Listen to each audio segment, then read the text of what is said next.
Hello दोस्तों, हमारे YouTube channel में आप सभी का स्वागत है। तो दोस्तों, आज की इस वीडियो में हम भारत इलेक्ट्रॉनिक्स स्टॉक को डिस्कस करने वाले हैं। फर्स्ट ऑफ ऑल एक लेटेस्ट अपडेट है यहाँ पर जो कि न्यू ऑर्डर से रिलेटेड है।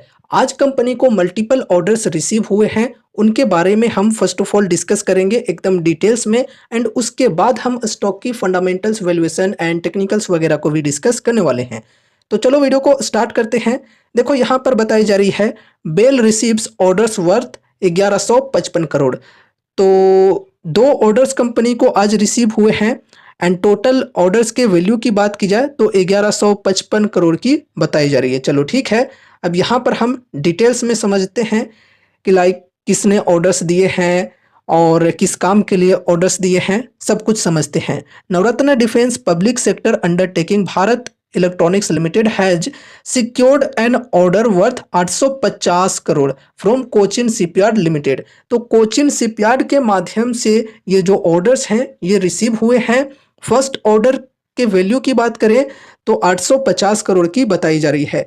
किस चीज के लिए ऑर्डर मिली है? For the supply of indigenous multi function radar in X band. तो इंडिजीनियस मल्टी फंक्शन रडार की सप्लाई के लिए ये ऑर्डर मिली है।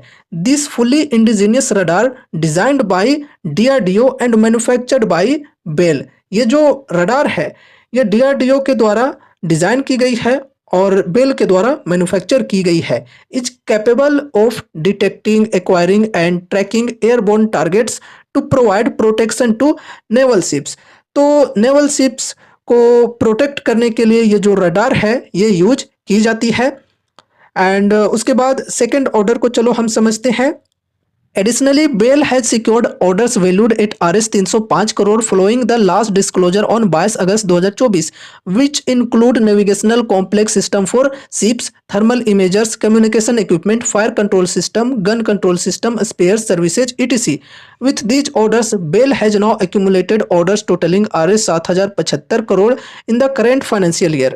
तो सेकेंड ऑर्डर की बात करें तो 305 करोड़ की ऑर्डर मिली है कंपनी को, जिसमें देखो बताई जा रही है which include navigational complex system for ships, thermal imagers, communication equipment, fire control system, gun control system, spare services etc। तो इन चीज़ों के लिए ये सेकेंड ऑर्डर मिली है।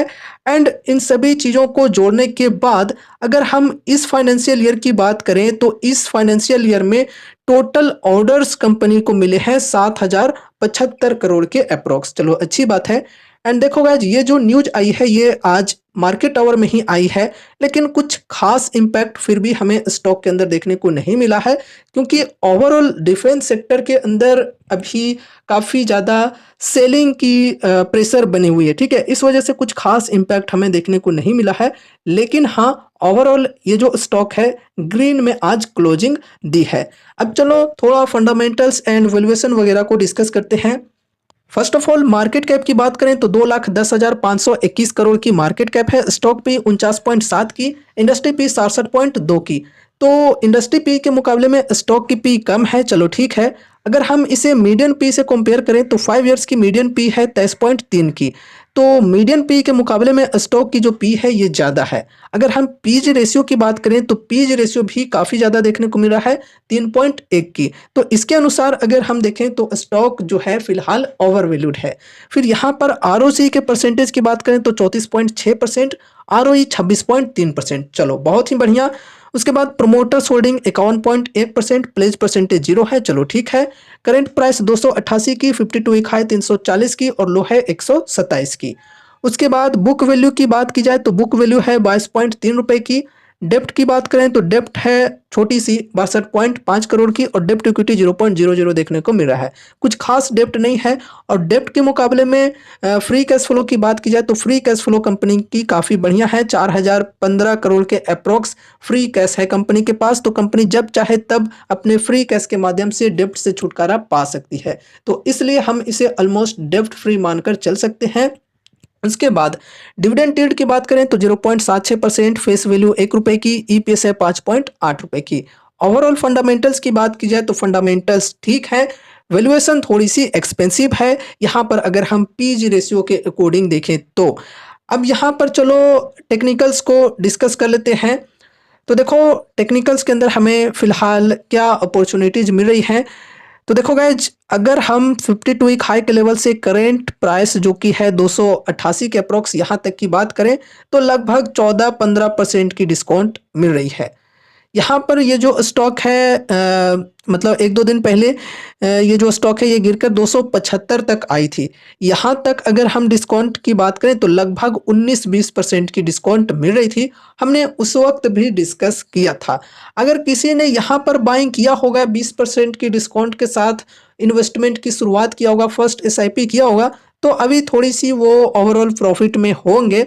लेकिन वैसे कोई भी रिग्रेट करने वाली बात नहीं है कि यहाँ पर हमने बाइंग नहीं किया तो यार अब स्टॉक आगे बढ़ गया फिर कभी मौका नहीं मिलेगा, इस प्रकार से सोचने की जरूरत नहीं है। मार्केट में अपॉर्चुनिटीज आते जाते रहते हैं। बाकी अभी यहाँ पर डिस्काउंट की बात करें तो 14-15% की डिस्काउंट मिल रही है, जो कि देखा जाए तो फर्स्ट एसआईपी के लिए चलो ठीक है, लार्ज कैप कंपनी है, तो इन्वेस्टमेंट की शुरुआत करने के लिए ओवरऑल 14-15% की डिस्काउंट की अगर हम बात करें तो चलो ओके है। लेकिन हाँ, बल्क में बाइंग के लिए बिल्कुल भी नहीं। एक छोटी सी अमाउंट के साथ हम यहाँ पर इन्वेस्टमेंट की शुरुआत कर सकते हैं।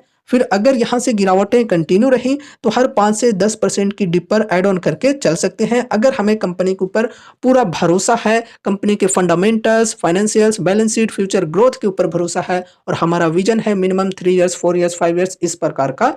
तो ठीक है। एंड देखो एक चीज और ध्यान में रखना है कि अगर कंपनी के ऊपर आपको ट्रस्ट है तो ऐसा बिल्कुल भी नहीं करना है कि एक बहुत ही बड़ा अमाउंट यहाँ पर डाल दिया, तो ऐसे में रिस्क काफी ज्यादा बढ़ सकती है। तो अपने पोर्टफोलियो के अंदर डाइवर्सिफिकेशन रखना भी जरूरी है। जरूरत से ज्यादा वेटेज नहीं दे देना है, ऐसे में रिस्क काफी ज्यादा बढ़ सकती है, डिपेंडेंसी काफी ज्यादा बढ़ सकती है इस स्टॉक के अंदर। ठीक है, ये ध्यान में रखकर चलना है। अब यहाँ पर सपोर्ट एंड रेजिस्टेंस के लेवल्स को डिस्कस करते हैं। फर्स्ट ऑफ ऑल सपोर्ट की बात करें तो सपोर्ट है ये 284 की। फिर अगर गिरावटें आती है तो नेक्स्ट सपोर्ट होगी 275 की। एंड उसके बाद यहाँ पर नेक्स्ट सपोर्ट है 264 के अप्रोक्स। रेजिस्टेंस की बात करें तो रेजिस्टेंस है यहाँ पर 303 की, फिर है 309 की। ओवरऑल देखो दोस्तों कंपनी बढ़िया है और लार्ज कैप कंपनी है, लो रिस्क लो रिवॉर्ड टाइप की कंपनी है। तो अगर किन्हीं को डिफेंस सेक्टर के अंदर लो रिस्क के साथ चलना है, लार्ज कैप कंपनीज के साथ चलना है, तो वो इस कंपनी के ऊपर अपनी स्टडी कर सकते हैं। साथ ही साथ इनके जो पीयर्स हैं लाइक यहाँ पर मजगांव डॉकयार्ड लिमिटेड, फिर यहाँ पर एचएल हो गया, ये भी लार्ज कैप कंपनीज हैं, तो इनके साथ एक बार जरूर से आपको कंपैरिजन कर लेना चाहिए। इन तीनों को कंपेयर करने के बाद आपको जो भी स्टॉक ठीक लगता है उसके अंदर आप इन्वेस्टमेंट वगैरह करने की डिसीजन ले सकते हो। लेकिन हाँ, ध्यान में रखना कि जो भी चीज़ें हम डिस्कस कर रहे हैं वो सिर्फ और सिर्फ एजुकेशनल पर्पस से करें। ठीक है, आप सभी को यहाँ पर मैं कोई भी बाय या सेल की कॉल टिप या रिकमेंडेशंस नहीं दे रहा हूँ।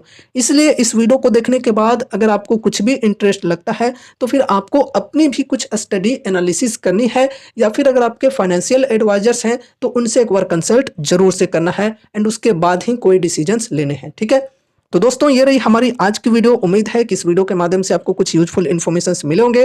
तो वीडियो को लाइक करके चैनल को सब्सक्राइब कर देना और मिलते हैं अगले नए वीडियोज के साथ। तब तक के लिए बाय बाय।